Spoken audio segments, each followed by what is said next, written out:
El primo de mi amigo le exigió que abortara a su hijo por ser impura, y todo se salió de control. Nunca pensé que una noticia tan buena podría convertirse en algo tan incómodo en tan poco tiempo. Cuando mi amigo me llamó para decirme que iba a ser padre, lo primero que sentí fue alegría genuina. Acababa de terminar la universidad, estaba motivado, con planes claros, y aunque el embarazo llevaba apenas 3 semanas, se le notaba ilusionado. No hablaba como alguien asustado, sino como alguien que, por primera vez, sentía que su vida avanzaba de verdad. Llevaba 2 años con su novia. No fue un romance impulsivo ni algo improvisado. Se conocieron, crecieron juntos, pasaron momentos difíciles y también normales, de esos que no se cuentan porque no tienen drama. Ella siempre me pareció una chica tranquila, respetuosa, cariñosa. Nada fuera de lo común. Nada problemático. Simplemente alguien normal. Por eso me sorprendió cuando, después de la noticia, noté que mi amigo no estaba del todo tranquilo. Sonreía, sí, pero había algo contenido en su forma de hablar. Como si hubiera una parte de la historia que todavía no quería contar. No insistí al principio. Pensé que eran nervios normales, miedo al futuro, presión económica. Lo típico. Pero no era eso. El problema no venía de él ni de su pareja. Venía de su propia familia. Más concretamente, de una persona que siempre había estado ahí, sentada en la misma mesa los fines de semana, sonriendo de forma forzada, diciendo cosas incómodas que muchos preferían ignorar. Alguien que, hasta ese momento, había sido el primo raro. La familia de mi amigo siempre fue muy unida. De esas que se ven todos los fines de semana, que hacen comidas largas, que discuten pero se reconcilian rápido. Nada fuera de lo normal. Sus padres eran abiertos, cariñosos, y cuando se enteraron del embarazo, reaccionaron como cualquiera esperaría, con sorpresa primero y con alegría después. Sus tíos también parecieron tomárselo bien. No con el mismo entusiasmo, pero al menos con educación. Felicitaciones, preguntas típicas, comentarios sobre lo rápido que pasa el tiempo. Todo dentro de lo aceptable. El problema era su primo. Desde que mi amigo empezó a salir con su novia, ese primo nunca lo ocultó, no le gustaba la relación. No por la personalidad de ella, ni por su comportamiento, ni por nada concreto que pudiera justificarse de manera racional. Simplemente por su color de piel. Así de crudo. Así de absurdo. Con el tiempo, ese rechazo se volvió más evidente. Mi amigo me contó que su primo tenía símbolos extremistas en su habitación, que publicaba cosas sobre pureza, que hablaba de mezclar razas, como si estuviera opinando de animales y no de personas. La familia lo minimizaba. Decían que era joven, que ya se le pasaría, que mejor no discutir en las comidas. Y durante un tiempo, funcionó. O al menos, nadie explotó. Hasta que llegó la noticia del embarazo. Ese día, después de comer, cuando todos hablaban del tema con cierta torpeza, el primo no dijo casi nada. Se levantó, se fue a su cuarto y, más tarde, Jam. Mi amigo me contó esta parte con una mezcla de rabia y vergüenza. Como si repetirlo en voz alta lo hiciera aún más real. Cuando entró al cuarto de su primo, lo primero que vio fueron las banderas colgadas en la pared. No era algo nuevo, pero ese día le resultaron más inquietantes que nunca. El primo no perdió tiempo. Le dijo, sin levantar la voz, casi como si estuviera dando un consejo lógico, que había llevado sus fetiches demasiado lejos. Que estaba a punto de arruinar la pureza de la familia. Que ese hijo no debía nacer. Que lo correcto era decirle a su novia que abortara. Usó palabras que prefiero no repetir literalmente. Frases cargadas de desprecio. Comentarios deshumanizantes. Y todo dicho con una seguridad que daba miedo. Como si realmente creyera tener la razón. Mi amigo se quedó en shock unos segundos. No porque no supiera que su primo pensaba así, sino porque nunca imaginó escucharlo tan directo, tan frío, tan convencido. Cuando reaccionó, se enfadó.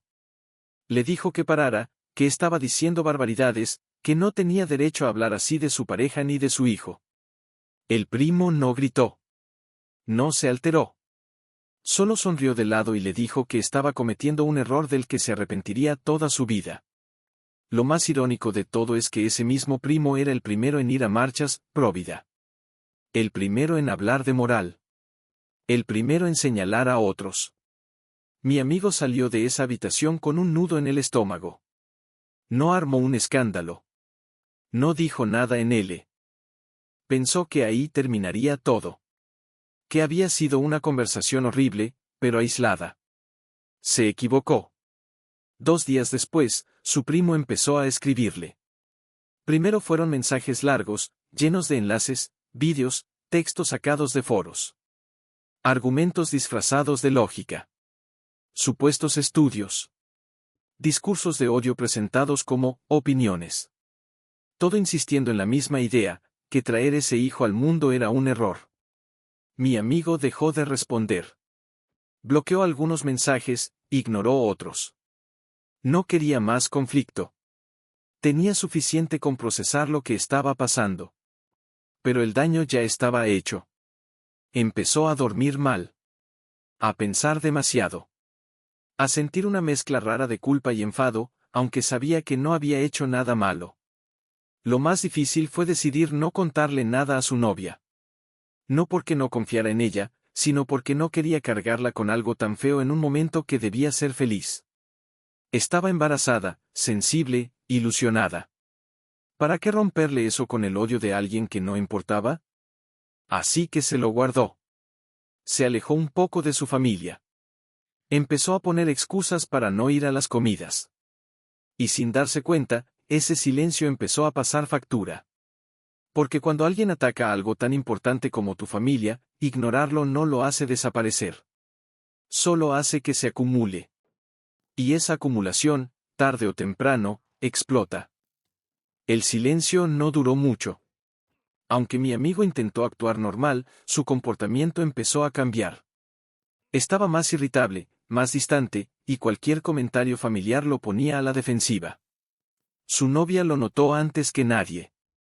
Le preguntó varias veces si estaba bien, si le pasaba algo en el trabajo, si estaba nervioso por el futuro. Él siempre respondía lo mismo, que era estrés, que todo estaba bien.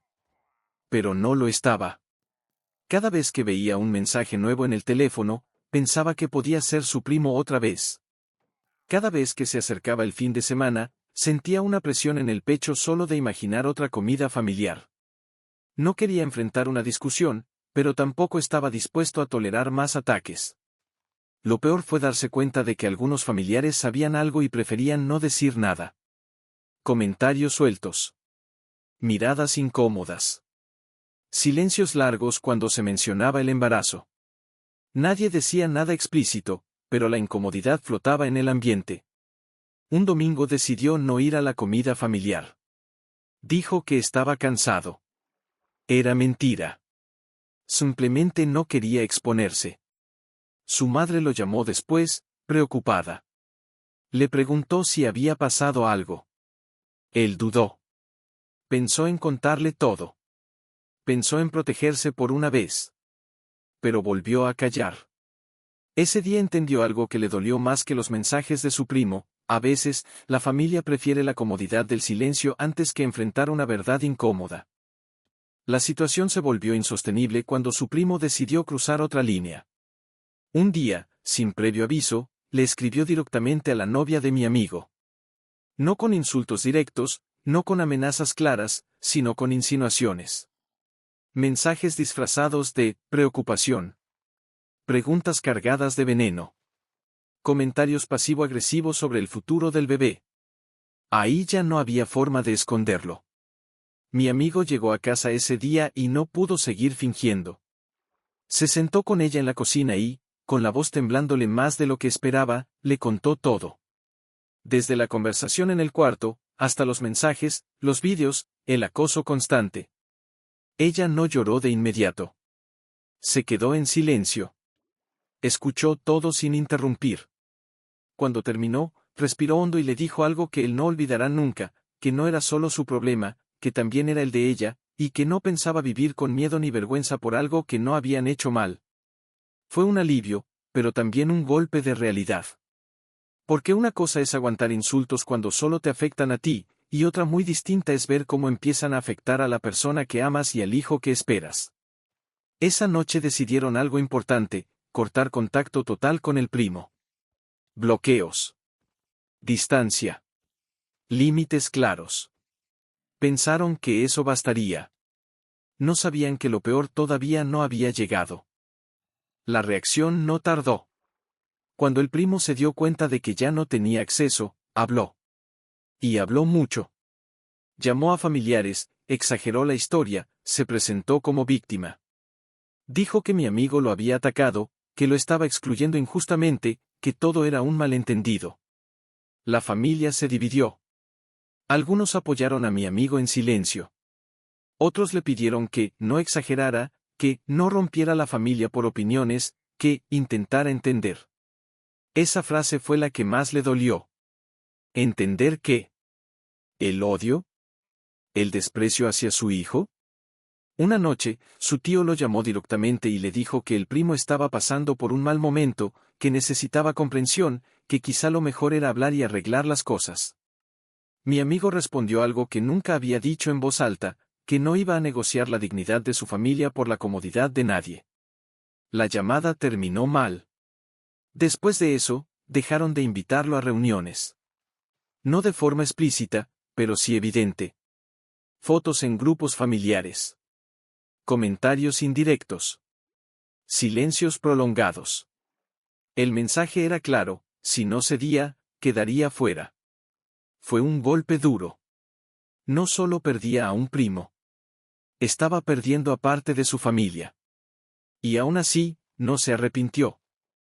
Esa fue la primera vez que mi amigo tomó una decisión pensando solo en su núcleo. En su pareja. En su hijo. Se mudaron a un lugar más pequeño, más tranquilo. Cambió de número. Se concentró en buscar trabajo. Empezó a construir una rutina lejos del ruido familiar. No fue fácil. Había días en los que se sentía solo. Días en los que dudaba. Días en los que pensaba si todo ese conflicto valía la pena. Pero cada vez que veía a su novia hablar del bebé con ilusión, recordaba por qué había hecho lo que hizo. El primo intentó contactarlo varias veces más. Correos desde cuentas nuevas. Mensajes indirectos. Incluso disculpas que no eran disculpas, siempre acompañadas de la misma idea: que estaba equivocado, que aún estaba a tiempo de arreglarlo. Mi amigo no respondió. Por primera vez en mucho tiempo, empezó a sentir algo parecido a la paz. No felicidad plena. No alivio total. Pero sí la tranquilidad de saber que estaba defendiendo lo correcto. Y aunque aún no lo sabía, esa decisión sería la base de todo lo que vendría después. Porque cuando alguien se atreve a romper con el odio, el precio es alto. Pero el costo de aceptarlo es mucho mayor. Con el paso de las semanas, las consecuencias de haberse alejado de su familia empezaron a sentirse de verdad. No de forma dramática ni inmediata, sino lenta, silenciosa. Ya no había llamadas los domingos. Nadie preguntaba cómo iba el embarazo. Ningún mensaje de apoyo. Era como si, al poner límites, hubiera dejado de existir para algunos.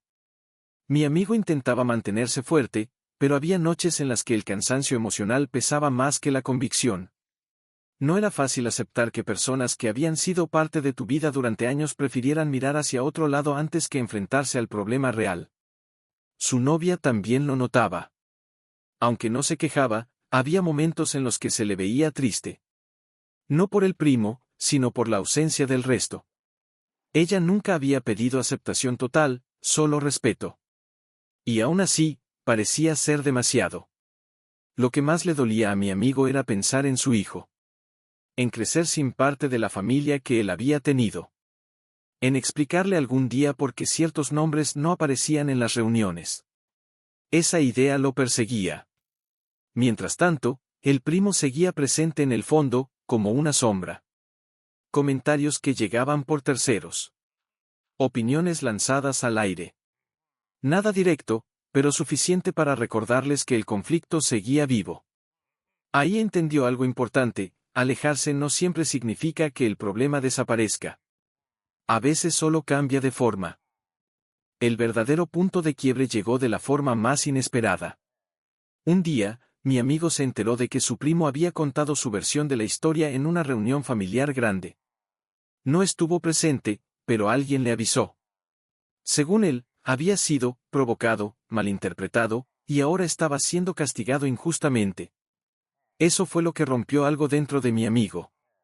No porque le importara lo que pensara el primo, sino porque entendió que, pasara lo que pasara, nunca habría una disculpa real. Nunca una reflexión honesta. Nunca un cambio. Solo justificaciones. Esa noche habló largo con su pareja. No de odio, sino de futuro. ¿De qué tipo de ambiente querían para su hijo? ¿De qué valores querían enseñarle? ¿De qué estaban dispuestos a tolerar y qué no? Decidieron algo definitivo: no habría reconciliación mientras no hubiera respeto real. No medias tintas. No silencios incómodos. No acuerdos falsos para quedar bien. Fue una decisión dura, pero clara. Por primera vez desde que todo empezó, mi amigo durmió tranquilo. Con el conflicto familiar en pausa forzada, mi amigo empezó a enfocarse en sí mismo de una manera nueva. No por egoísmo, sino por necesidad. Se dio cuenta de que había vivido mucho tiempo intentando encajar, evitando problemas, cediendo para no incomodar. Eso se terminó. Empezó con cambios pequeños. Rutinas más ordenadas. Salir a caminar por las mañanas. Comer mejor. Dormir más. Cosas simples, pero constantes. No para demostrar nada, sino para sentirse mejor consigo mismo. También empezó a rodearse de otras personas. Compañeros de trabajo. Gente nueva. Conversaciones sin juicios, sin dobles intenciones. Esa normalidad le devolvió algo que no sabía que había perdido: ligereza. Su pareja lo apoyaba en todo. El embarazo avanzaba bien. Había miedo, sí, pero también ilusión. Planes. Nombres. Detalles pequeños que hacían que todo valiera la pena. Mientras tanto, el primo seguía insistiendo de formas cada vez más patéticas. Mensajes largos hablando de familia. De perdón. De dejar el pasado atrás. Pero nunca mencionaba lo esencial. Nunca reconocía el daño. Nunca pedía perdón por lo que realmente había dicho. Mi amigo leía esos mensajes una vez, y los borraba. Con el tiempo, algo quedó muy claro para mi amigo: el conflicto nunca había sido realmente sobre el embarazo. Ni siquiera sobre su pareja. Había sido sobre control. Sobre la necesidad de imponer una visión del mundo a otros. Aceptar eso fue doloroso, pero también liberador. Dejó de preguntarse si había exagerado. Dejó de revisar mentalmente cada conversación. Dejó de imaginar escenarios alternativos. Entendió que no podía cambiar a alguien que no quería cambiar. La familia seguía dividida. Algunos empezaron a acercarse de nuevo, con cuidado, evitando el tema. Otros nunca lo hicieron. Y aunque dolía, ya no lo destruía. Había construido algo nuevo. Algo pequeño, pero sólido. Su hijo nacería en un entorno distinto al que él había conocido. Tal vez más reducido. Tal vez con menos gente alrededor. Pero también con menos odio, menos silencios incómodos y menos condiciones para ser aceptado. Y por primera vez desde el inicio de todo, mi amigo sintió que, aunque había perdido cosas importantes, había ganado algo aún más valioso: la certeza de estar del lado correcto de la historia. El último intento del primo llegó cuando el embarazo ya estaba avanzado. No fue un mensaje agresivo ni un ataque directo. Fue, curiosamente, lo más calculado que había hecho hasta ese momento. Un texto largo, cuidadosamente escrito, donde hablaba de arrepentimiento, de malentendidos, y de lo importante que era mantener unida a la familia. No mencionó el aborto. No mencionó el color de piel. No mencionó nada de lo que había dicho antes. Mi amigo leyó el mensaje varias veces. No porque dudara, sino porque le sorprendía lo fácil que era para algunas personas borrar sus propias palabras cuando ya no les convenían. El texto terminaba con una invitación a hablar, como adultos, dejando claro que el problema, según él, había sido la reacción exagerada de mi amigo. Por primera vez, consideró responder.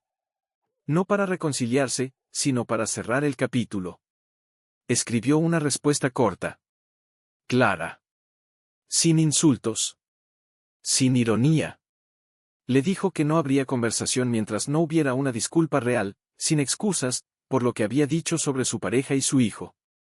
Le deseó lo mejor y dejó claro que su prioridad era su familia. La respuesta nunca llegó. Y en ese silencio, mi amigo encontró algo parecido a un cierre. Con el tiempo, la vida siguió. No de forma perfecta, pero sí estable. Algunos familiares empezaron a reaparecer poco a poco. Mensajes neutros. Felicitaciones breves. Intentos torpes de normalidad. Mi amigo aceptó lo que podía aceptar y mantuvo distancia donde era necesario. Nunca volvió a sentarse a la misma mesa que su primo. El día que nació su hijo fue tranquilo. No hubo llamadas incómodas ni discusiones. Solo cansancio, emoción y una sensación profunda de protección. Al sostenerlo por primera vez, mi amigo entendió que todas las decisiones difíciles habían tenido sentido. No pensó en el primo. No pensó en la familia dividida. Pensó en el futuro. En criar a alguien sin enseñarle a odiar. Sin explicarle por qué debía ser mejor que otros. Sin cargarlo con prejuicios heredados. Su pareja, a su lado, estaba serena. Más fuerte de lo que cualquiera habría imaginado al principio. Nunca le reprochó nada. Nunca le pidió que eligiera. Simplemente caminó con él en cada paso. Y eso, para mi amigo, fue la mayor confirmación de que había elegido bien. Meses después, cuando todo se calmó, mi amigo me confesó algo que no había dicho en voz alta antes. Que al principio tuvo miedo de estar destruyendo su propia familia. Que dudó. Que se preguntó muchas veces si valía la pena enfrentarse a algo tan grande. Pero también me dijo que, mirando atrás, no cambiaría nada. Porque entendió que la familia no se rompe cuando alguien pone límites. Se rompe cuando el odio se tolera en silencio. Que la unidad no significa aceptar cualquier cosa para evitar conflictos. Y que callar ante la injusticia no es neutralidad, es complicidad. El primo siguió con su vida. Siguió diciendo las mismas cosas en otros espacios. Siguió rodeado de gente que lo aplaudía o lo ignoraba. Pero ya no tenía poder sobre ellos. Mi amigo aprendió que proteger a quienes amas a veces implica perder a quienes creías cercanos. Y que no todas las pérdidas son fracasos. Algunas son el precio de crecer. Hoy, cuando alguien le pregunta por su familia, mi amigo responde con calma. No da explicaciones largas. No justifica nada. Simplemente habla de su pareja y de su hijo. De la vida que está construyendo. Aprendió que no todo conflicto necesita gritos. Que a veces, la decisión más fuerte es alejarse. Que no se puede razonar con quien no ve a otros como iguales. Y sobre todo, aprendió que el amor no debería venir con condiciones. Si algo quedó claro en toda esta historia es que poner límites no es un acto de odio, sino de protección. Que elegir la paz no siempre es el camino fácil, pero casi siempre es el correcto. Y que no todas las familias son las que te tocan al nacer, sino las que eliges cuidar.